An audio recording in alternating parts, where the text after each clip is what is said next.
Et je donnerai volontiers la parole à Elisabeth Ducotet, après l'avoir présentée brièvement. Vous êtes PDG de Tuan depuis 1991. Absolument, oui. Mais avant, vous étiez orthophoniste. Oui, et psychologue. Et psychologue. Vous avez fréquenté les bancs du CPA, qui était chez ce groupe HEC, c'est le groupe Chambre de commerce tout à fait, oui. de Paris, pour passer un peu d'orthophoniste à chef d'entreprise, peut-être pour apprendre à prononcer le mot patron.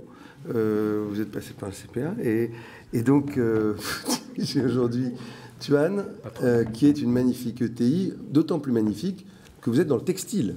Donc peut-être certains dans cette salle pensent qu'on n'a plus de champion dans le textile, mais un textile un peu particulier puisqu'il est spécialisé dans le médical et dans le sportif, dans les usages médicaux et sportifs.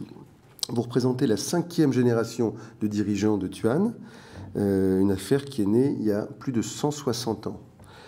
On dit que les PME en France ont du mal à devenir ETI, souvent parce qu'elles sont rachetées.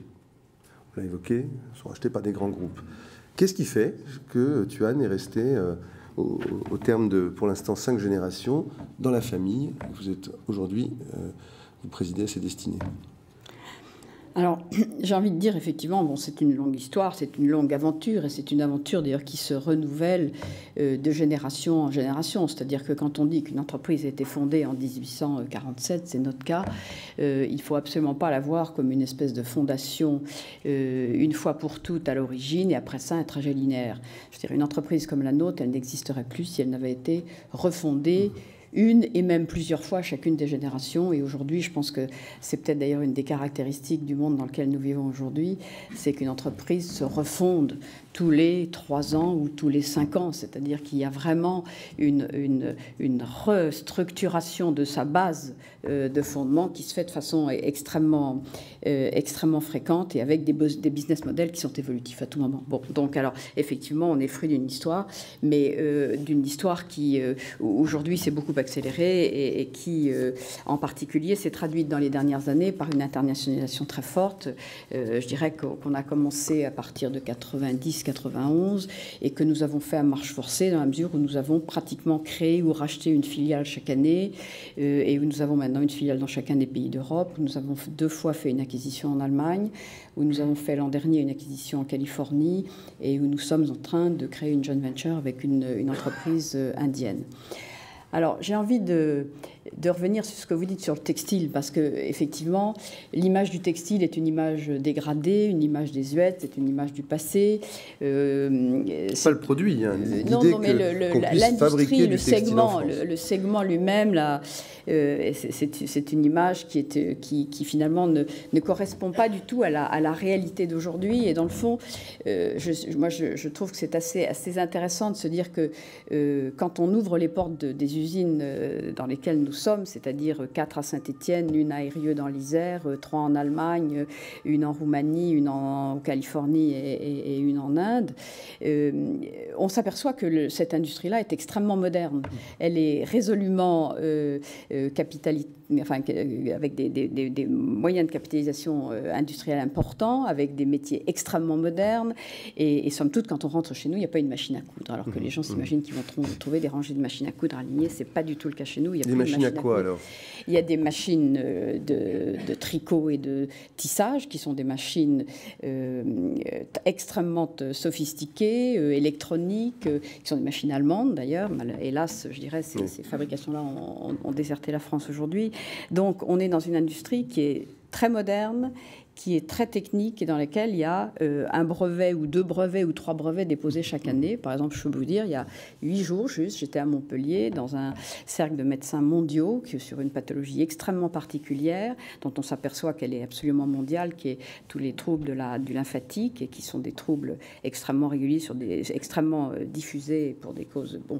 Et nous avons déposé un brevet mondial et nous avons quelque part, je dirais, la satisfaction aujourd'hui, nous, textiliens de Saint-Étienne, donc vous voyez cette image, l'image des textiliens de Saint-Étienne, qui sommes finalement versés dans un espèce de bain scientifique mondial avec une innovation technologique importante. Donc c'est dire qu'il faut casser certaines images et il ne faut pas s'en tenir à ça. Et je crois que les ETI sont souvent des champions cachés, c'est-à-dire qu'on ne connaît pas bien la valeur industrielle et la modernité industrielle de nos entreprises intermédiaires françaises. Et quand on est en Rhône-Alpes, ce qui est mon cas, on peut dire qu'on fabrique encore en Rhône-Alpes les plus belles friteuses du monde.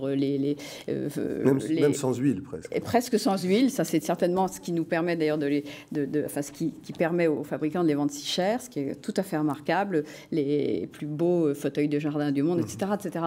Donc, si vous voulez, je crois qu'il faut casser cette image d'industrie désuète tournée vers le passé. Au contraire, nous sommes, comme l'a dit le président Gattaz, très fortement industriels et d'une industrie moderne, c'est-à-dire d'aujourd'hui. Donc nous sommes vraiment des contemporains.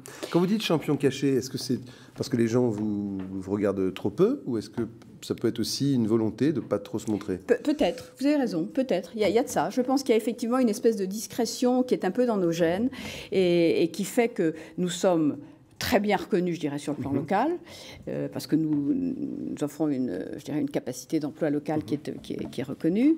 Mais c'est vrai que quelquefois, nous ne faisons pas beaucoup plus. Et nous n'avons pas de grandes manifestations de communication qui sortent de là.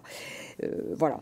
Bon, ce que j'aurais envie de dire aussi, c'est que dans nos entreprises, vous me dites pourquoi vous avez traversé le temps. C'est parce que dans une famille comme la nôtre, il y a une obligation qui est de l'ordre de la nécessité, vous voyez, mot un peu philosophique, qui est la pérennité, c'est-à-dire la transmission. Sous une forme qui se réécrit de façon différente à chaque génération, parce que si on était sur le même mode d'écriture que celui qu'on a eu à l'initial, on n'existerait plus. Donc, à nous, à chaque génération, de réinventer son mode d'écriture de l'entreprise en fonction des personnalités, des moyens, de l'environnement, de la crise, etc. Mais nous sommes sur une obligation de pérennité. Et j'ai envie de donner deux autres qualités de nos ETI qui sont très souvent la frugalité. C'est-à-dire que nous ne sommes pas dans le surabondant. Nous sommes des gens qui avons souvent l'habitude de gérer de façon la plus serrée et la plus économe. Et donc, ça nous permet effectivement d'avoir une valeur ajoutée bonne par rapport à des coûts qui sont bien maîtrisés. Et puis, je dirais aussi une agilité. Parce que dans nos tailles, les organigrammes sont très plats. Comme les organigrammes sont très plats, le travail sous mode projet ou le travail en équipe ou le travail avec des méthodes, je dirais, assez dynamiques, assez offensives, ce travail-là est possible. Et donc, je dirais, il y a une espèce d'agilité qui fait que, en particulier, on a vu les ETI bien traverser la crise de 80, enfin la crise récente, celle de 2008, les précédentes aussi. Et je dirais que j'espère qu'on va revoir ce même bénéfice dans la période que nous traversons actuellement. Si on essaie de voir à travers votre exemple l'analogie avec l'Allemagne, oui.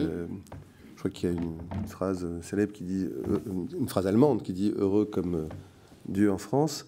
Est-ce qu'il faudrait dire heureux comme une ETI en Allemagne? Est-ce que votre rêve, ce serait d'avoir un écosystème à l'allemande, ou est-ce que c'est un cliché?